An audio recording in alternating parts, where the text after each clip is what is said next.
এই যে সোনামণিগুলা যাকে যাকে দল বাইন্দা সমানে যাইতেছে যার যার বাড়িতে ভোট দেওয়ার লেগা, বিশ্বাস করেন একটাও জানে না যে একই দিনে যে 2টা ভোট দিব। অন্য ভোট তো নর্মাল, কিন্তু গণভোট যে কি জিনিস খায় না মাথায় দেয় হেডি বুঝে না। হ্যাঁ দিব কির লেগা, না দিব কির লেগা এটাও জানে না। ইভেন আমার এই পাশে থাকা ভদ্র মহিলাও জানতো না যে গণভোটের হ্যাঁটা কেন দিবে নাটা কেন দিবে। ওরে যখন আমি বুঝাইলাম এরপরে বলল, আচ্ছা আপু আপনি তো তাহলে একটা ভিডিও বানাতে পারেন, যেহেতু আমি জানি না তার মানে অনেকেই জানে না, আর মানুষকে এটা জানানো উচিত। তাই আপনাদের জন্য আজকের এই ভিডিওটা সম্পূর্ণটাই হবে জ্ঞান অর্জনের উদ্দেশ্যে। এবার আসি মেইন টপিকে। প্রথমত আগামী 12ই ফেব্রুয়ারি আপনারা একই দিনে 2টা ভোট দিবেন। একটা হলো যদু মধু কদু কারে আপনি সিলেক্ট করতে চান সেটা, আরেকটা হলো জুলাই চার্টার বা জুলাই সনদ অনুযায়ী যে সংস্কারগুলো লিস্ট করা হয়েছে, মানে আমাদের দেশের উন্নতির জন্য যে সংস্কারগুলো দরকার ওই লিস্ট অনুযায়ী কাজ আপনি চান কি না। যদি আপনি চান যে হ্যাঁ আমার দেশে সংস্কার হোক ওই লিস্ট অনুযায়ী, তাহলে হ্যাঁ ভোট দিবেন। আর যদি না চান, আবার ওই আগের মতো মারা খাইতে চান, তাহলে পিঠে সালা বাইন্দা না ভোট দিবেন। আমি আবার বলছি, এইবারের হ্যাঁ ভোট না ভোট এটা কিন্তু আগের বারের মতো না। আগে ছিল যদু মধু কদু নাকি না ভোট, আর এবার হইলো যদু মধু কদু আলাদা আর জুলাই সংস্কার চাইলে হ্যাঁ বা না।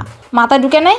আবার কইতাছি, হ্যাঁ ভোট না ভোট কোনো লোকের সাথে জড়িত না। এখানে হ্যাঁ দেওয়া মানে জুলাই সনদ অনুযায়ী সংস্কার আপনি চান, আর পরবর্তীতে যিনি আসবে তাকে এটা করতেই হবে। আর না দেওয়া মানে জুলাই সনদ অনুযায়ী আপনি সংস্কার চান না, যিনি আসবে এটা তার ইচ্ছা, তার মন মর্জি করতে পারবে আর কি। এখন আপনি যদি মনে করেন যে আমি শুধু সংস্কারটাই চাই বাকিটা আমি দিব না, তাহলে দিন না, জাস্ট হ্যাঁ বা নাটা দিতে পারেন। আর যদি আল্লাহ দিলে এই হ্যাঁটা জিতে, তাহলে যেই আসুক যদু মধু কদু তারা তাদের মন ইচ্ছা মতো কোনো কাজ করতে পারবে না। তারা যদি সংবিধানে কোনো চেঞ্জ আনতে চায় তাহলে আবার ভোটের মাধ্যমে ওই সংবিধানটা চেঞ্জ করতে হবে, বা আরো কোনো নতুন নিয়ম যদি ওরা অ্যাড করতে চায় সেটার ক্ষেত্রেও ভোটের মাধ্যমে জনগণের রায় নিয়ে তারপরে গিয়ে অ্যাড করতে হবে। তার মানে আগামী 5টা বছরের জন্য গান হবে, যতই ঘুরি উড়াও আকাশে নাটাই তো আমাদের হাতে, মানে আমাদের জনগণের হাতে আর কি।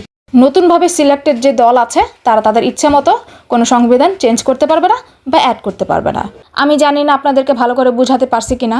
এখন ডিজিটাল যুগ, মোবাইল আছে, ইন্টারনেট আছে, GOB নামে যে পেজটা আছে এখানে গিয়েও যদি একটু ঘুরেন তাহলে দেখতে পাবেন গণভোটে হ্যাঁ দিলে কি কি ফ্যাসিলিটিস আপনি পাবেন, কেন দিবেন সেটাও বলা আছে, ইভেন কিভাবে ভোট দিবেন সেটাও কিন্তু বলা আছে। তাই আপনাদের রিকোয়েস্ট করব, আমার এই ভিডিও দেখে যদি আপনারা না বুঝতে পারেন কাইন্ডলি ওই পেজটা ঘুরেন, বুঝতে পারবেন। আমার আজকের এই ভিডিওটা সম্পূর্ণ আপনাদেরকে জানানোর উদ্দেশ্যে করা হয়েছে, তাই আমার এই ভিডিওতে আপনারা লাইক দেন বা না দেন, শেয়ার করে হোক বা অন্য কাউকে মুখে বলে সঠিকটা অবশ্যই জানিয়ে হেল্প করবেন। আর বেশি দিন নাই গণভোটের, তাই আর দেরি না করে এখনই কাজে লেগে পড়ুন। টাটা বাই বাই, আসসালামু আলাইকুম।